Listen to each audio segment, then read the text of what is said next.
প্রিয় দর্শক বন্ধুগণ, এই মুহূর্তে সবচেয়ে বড় খবর, বেলডাঙ্গার ঘটনা নিয়ে একজন সাংবাদিক মহিলা সাংবাদিককে বেধড়ক মারধর শুরু করলো। 24 ঘন্টা কাটতে না কাটতেই এই বাংলার অবস্থাটা একবার দেখতেই পাচ্ছেন আপনারা। সমামাইতিকে হাসপাতালে তিনি রীতিমতো ভর্তি রয়েছেন।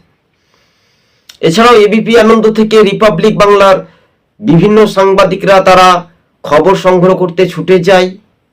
আর মাননীয় মুখ্যমন্ত্রী তিনি বলেই ফেললেন যে ভিড়ের মধ্যে যাওয়া নিষেধ। বাহ, এটাই নাম গণতন্ত্র? চতুর্থ স্তম্ভের সংবাদ মাধ্যমের কর্মীদের ওপর যেভাবে হেনস্থা করলো দুষ্কৃতীরা, বলাই যেতে পারে আমরা কোন রাজ্যে বসবাস করছি, যে রাজ্যের পুলিশের ভূমিকা নিয়ে একেবারে ক্ষুব্ধ হচ্ছে এলাকাবাসী থেকে বাংলার জনগণ।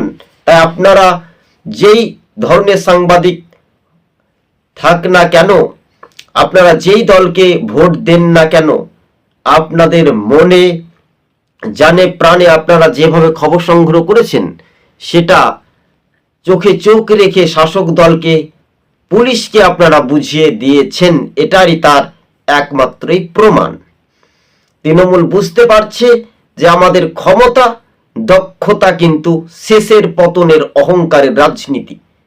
চিৎকার করছিলেন, জোর গলাতে চিৎকার করছিলেন বাঁচাও বাঁচাও বলে, টেনে হিচড়ে তাকে আরো ধাক্কা ধাক্কি একেবারে বিভৎস যেভাবে বলাটাই আমরা বলতে একটু লজ্জাবোধ পাচ্ছি। বাংলার মা বোনেরা, আপনারা যে রাজ্যের মুখ্যমন্ত্রীকে দেখে আপনারা ভোট দিয়েছেন সেই মুখ্যমন্ত্রীকে কি আপনারা আবার ভোট দেবেন?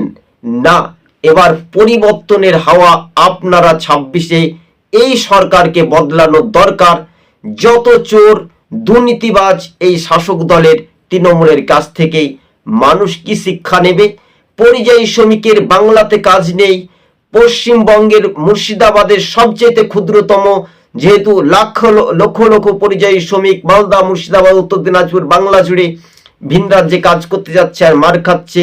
এই রাজ্যে রুটি রোজগার কেন নেই? মাননীয় মুখ্যমন্ত্রী, আপনাকে সেই প্রশ্নের জবাব দিতে হবে। কেননা আপনি এই রাজ্যে একটা শিল্প করতে পারলেন না। যে শিল্প ছিল আপনি টাটা দেখে তাড়িয়ে আপনি কৃষকদের হাতে জমি তুলে নিয়ে বললেন আমি সাব্বাস, তাই আপনারা ভোট আমাকে দিন। এক মাঘে শীত যায় না, বসন্ত কাক শুরু করেছে। তাই এই মাঘের দিকেও শুরু হওয়ার পতন।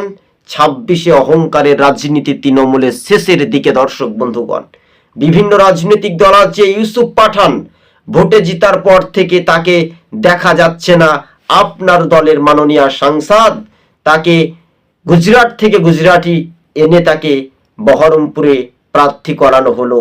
হিন্দু মুসলিম একদিকে দাঙ্গা লাগিয়ে তৃণমূলের প্রার্থী জয় হয়েছে। জানেন, 2019-এর লোকসভা নির্বাচন অনুযায়ী যদি আপনারা দেখেন তাহলে 14 থেকে 20,000 সামথিং তৃণমূলের ভোট বেড়েছে।